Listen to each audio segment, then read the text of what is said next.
You're listening to the Before You Market podcast. In a world of endless tactics and fleeting trends, we're here to show you why putting your brand first changes everything.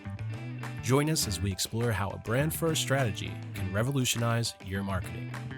Get ready to rethink marketing. This is Before You Market.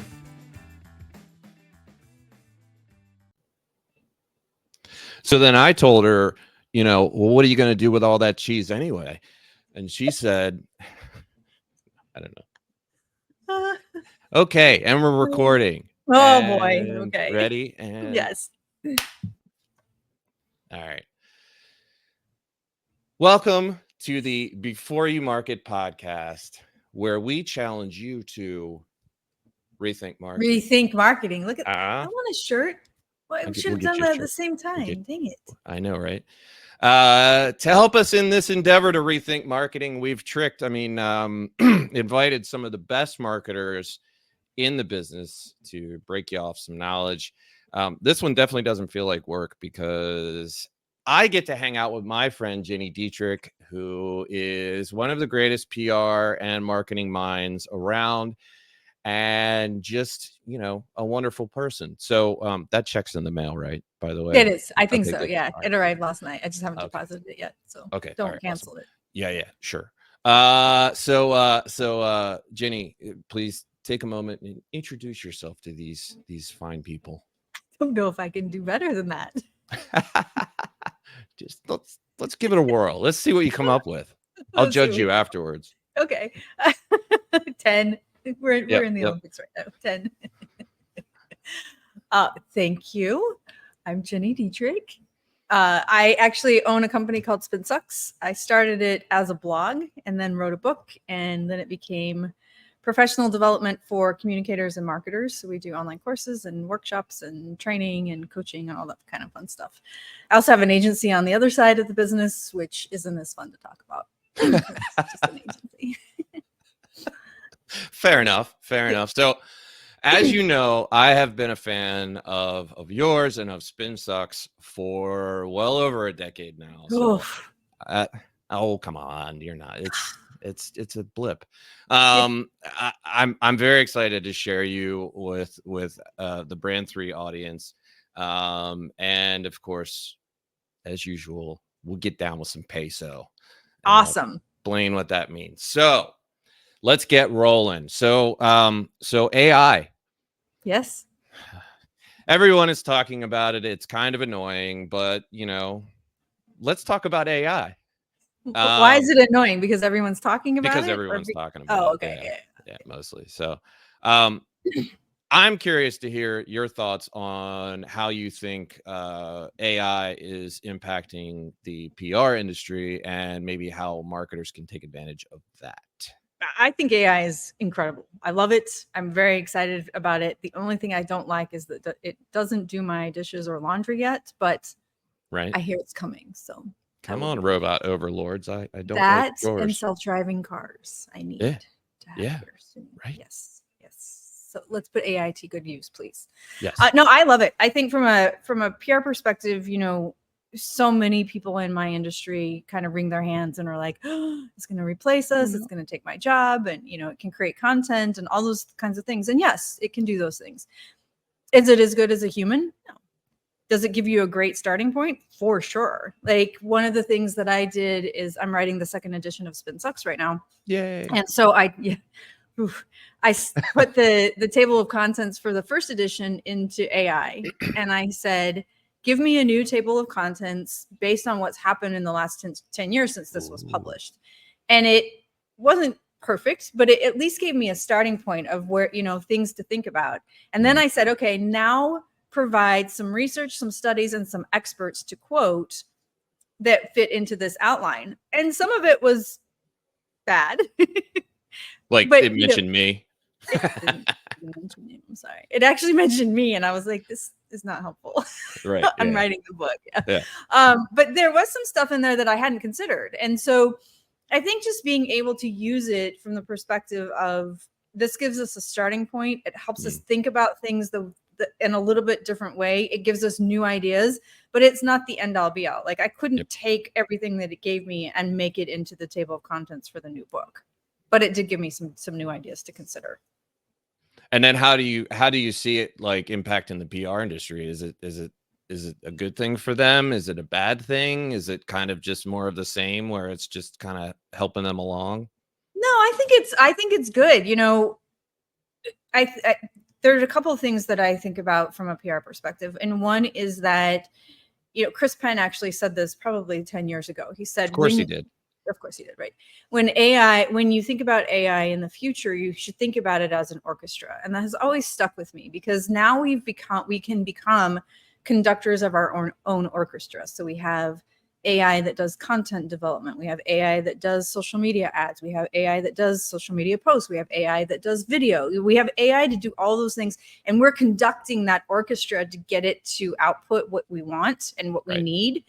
So that's sort of how I see it moving forward that is what we'll do. We'll become really good at prompting. We'll become really good at taking what it gives us and improving upon it and adding in our expertise and our experience. But that's how I see it affecting the way that we do our jobs and how the industry will evolve. And it's not any different than anything else. Like the internet changed the way that we do our jobs. Social media changed the way that we do our jobs. This is another way to change the way we do our jobs. It's another tool in the tool chest. Yeah. Yeah. So, as promised, I want to talk about PESO. So PESO is now 10 years old. So you must be a very proud mommy. I am. Same age as my bro kid too. That's crazy, right? So please explain what PESO means and why, in your opinion, understanding the PESO model is critical for marketers today. PESO is critical. PESO is paid, earned, shared, and owned media. So it takes those 4 media types, and on their own, they work perfectly well, right? But the PESO model takes them and integrates them together. And where the real magic happens is when the 4 are integrated together and working together, but also where they overlap. So, you know, in my industry, you have paid and earned working together because you have influencer marketing, you have pay for play, unfortunately, with some media outlets where you have to pay for stories today. You can't get on CNBC anymore without paying for it. So you start to see some of that overlap in things like that. Paid and social, you see overlap with Google ads and with social media ads and things like that. So that's where the real magic happens. So one of the things we talk about at pretty great length is it's fine for you to do content. It's fine for you to do social media. It's fine for you to do PPC. It's fine for you to do media relations. How can you integrate those to have an even bigger bang for your buck and be more strategic? And so PESO is basically what you're arguing, and I mean, you guys go deep, is really that integration. That's the key. Yeah. The overlap, that's the key. And don't worry, people, in the show, in the transcription, we'll include all the graphics and links to all of her great stuff and all that good stuff. So kind of staying on the PESO train, and this is a obnoxiously long question, so stay with me here. Okay. In the overview of the PESO model, which is on your website, spinsucks.com, you say, when it's implemented correctly, it showcases experience, expertise, trust, and authority for the organization and its people. Now, I'm assuming that this references Google EAT or EEAT, which is a 4-way test that Google uses to value content, and it bases that test on experience, expertise, authoritativeness. They had to say authoritativeness, the whole They can't just say authority authority, right? And last but certainly not least, trust. So my question finally is, what impact do you see AI having on EAT as a measure of quality? In other words, will AI make this more or less important regarding the content you create, promote, and share? The way I think about this is if you're creating content that demonstrates your expertise and your experience, that automatically, no matter if it's Google or Yahoo or Bing or AI, is going to help you create authority and trust.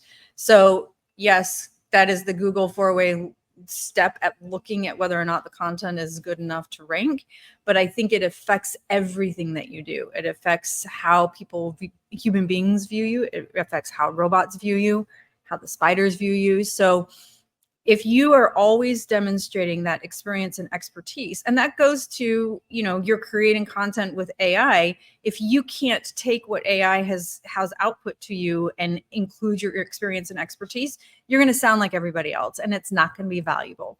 So always think about, how can we add our organization's experience, and how can we add our subject matter experts' expertise into this to make it unique and interesting and valuable to our audience? Because if we do that, it won't matter if the algorithm changes or search GPT takes over Google or whatever happens in the future. You'll always have really good content.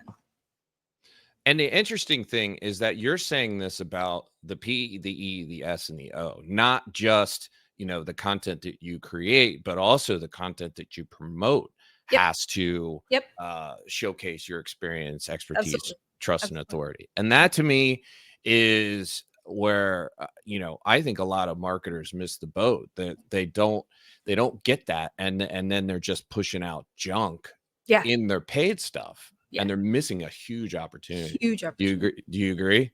I agree with that. And one of the things that I've noticed of late, which is a really terrible practice, but somebody along the line, and it may have been, I may be one of them, but somebody has said along the lines, comments on content. And that if you do that, it's valuable, because if you're trying to work with an influencer and you comment on their content, automatically you bubble to the top.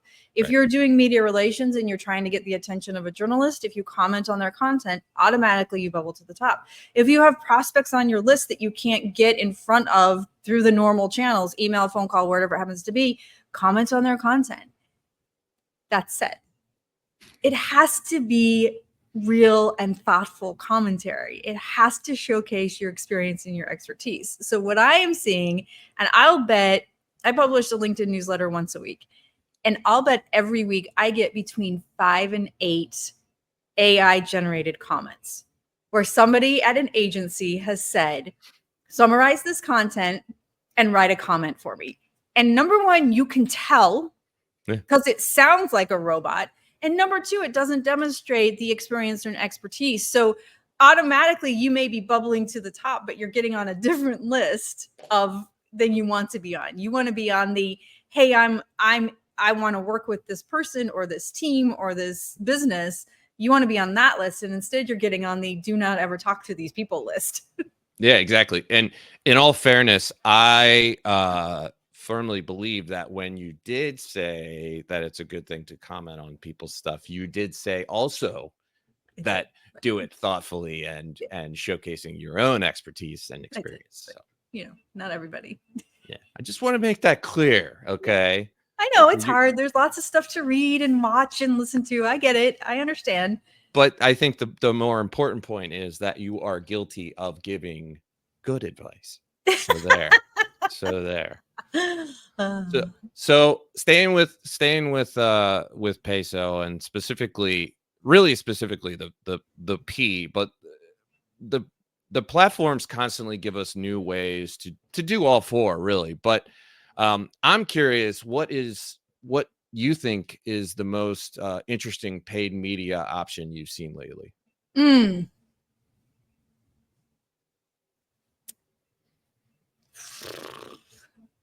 Metaverse? Honestly, I hate to say that. I'm not super, I'm not high on that yet. Yeah. The ability, and I see this, I don't see this in my own business, but I see this with friends that I'm associated with, like my hairdresser.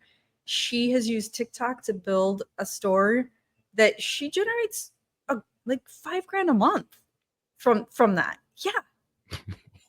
I'm in the wrong business, man. Right? And I mean, it's selling things like, I really like this back scratcher. Here's my store. Go buy it. And then she gets, so it's the affiliate marketing piece of it, of the paid model, that it's just, astounding. And all she's doing is posting about a dumb back scratcher or a brush that she likes. She has this brush that she loves and she sells like $500 a week worth of brushes. That's insane. Yeah. I don't even know where to go with that. That's wild. From a business standpoint, do you think businesses are possibly missing certain paid opportunities out there? Yeah, I mean, yeah, I think that businesses miss a lot of opportunities because we're afraid of risk, we're afraid of change, we're afraid of all these things, right? I also think businesses tend to go too much into one or two things, or they say, oh my gosh, well, we have to be on TikTok and Instagram and LinkedIn and X and Facebook and blah, blah, blah, blah. And you don't have to do that either. But be really smart about what's available. And it doesn't cost a lot of money or a lot of risk to test. Just take something small and test it. Like, for instance, we have a client on the agency side that wanted to test email marketing. And we were kind of like, we don't think this is going to work. And we described why. They just don't have the right business for it. And they said, well, can we just take a small subset of the audience and try? And we did. And it didn't work. But it gave them the data. Yeah, now they know. Now it's not just Ginny and her team saying, yeah, that's not going to work. Now they have the data to show, okay, we tried that and it didn't work and here's why. So it doesn't cost a lot of money or a lot of risks to do that. So test different things, but don't avoid just because you don't want to take risk or make change. Yeah, agreed. But I think it's also important. I think it's important to, and tell me if you agree with this, but I think, especially with the PESO model, I think it's important that you consider brand and your overall brand strategy, and then how your brand is going to play on these different channels. For sure. And think through that. Think through that experience yes. from the client's perspective. Absolutely. Okay. Yeah, because for sure. I think that's probably one of the biggest mistakes that many businesses make is they're not thinking about brand and brand strategy. They're thinking about just sales. Sales. Yeah. So finally, I have a question from our very own Tav Laskauskas, who's our badass marketing services director and one of my all-time favorite people, and also my fellow Frederick, Maryland homie. Yeah, she's in my town. So her question is, and I'm going to read it. Okay. Is AI a help or a hindrance to the PESO model? If it is a help, do you have a preference for certain AI tools? If it is a hindrance, how do you combat the constant pressure to use AI? I think it's a help, as probably you would have guessed. I knew that. Because it does, so I actually redid the content in the PESO model certification earlier this year, and I added AI into certain parts. Like when you're researching keywords to develop content around, it's really helpful there. When you are researching journalists for your earned media outreach, it's really helpful there. When you have your keywords for content development and you need to develop an editorial calendar, it's really helpful there. When you are thinking about how you're going to build mini campaigns around your content for social, it's really helpful there. When you have your data, this is awesome, right? When you have your data, you can pull your data into AI and ask it to analyze the data for you, which is not a strong suit for most communicators. So having that tool at their fingertips is really helpful. So when you think about it, you have all of these opportunities to use it, A, to make things more efficient, and B, to give you information that you wouldn't necessarily, either you would take hours and hours and hours to research on your own, or you wouldn't necessarily think about. So I think it's another tool to be able to help you be more efficient at things. That could have been the whole interview right there. That was, I love it. I think it's great. I understand why people are scared, but if you are using it to enhance the work that you do, it's not going to replace you. Your job will evolve for sure, but you will not be replaced. And if your job's not evolving, then you're probably either working for the wrong company or you're not in the marketing industry, because it's just constant. Yes. Yeah. Well, no, I say I'm sitting here rethinking my whole strategy about writing questions for these interviews, because I think Tabs was way better than mine. But don't tell her I said that. Shh. I won't say anything. Yeah. So, well, Jenny, as I expected, and as I'm sure all of these people have come to the conclusion of, I think, and I don't know if that was grammatically correct, but I don't care. That's right. I think this was great. There was a lot of great stuff in this, and I really don't care either way, because I got to hang out with you. That's ultimately all I really care about. We really just look for excuses to do that. Yep, You're like, do you want to be on my podcast? I'm like, yeah. Yeah. So, but thank you so much. Is there Thanks for having me. Anything you want to pimp or promote before we roll out? No, we have something coming this fall, but I'm not prepared to speak about it yet. So exciting. Very exciting. All right, everybody. Stay safe and have fun, and all that good stuff. Thank you. Thanks, buddy. Bye. Thanks for listening to Before You Market. Want more insights on revolutionizing your marketing strategy? Visit beforeyoumarket.com for all our episodes, exclusive content, and the Before You Market book. Remember, great marketing starts with a strong brand. We'll see you next time on Before You Market.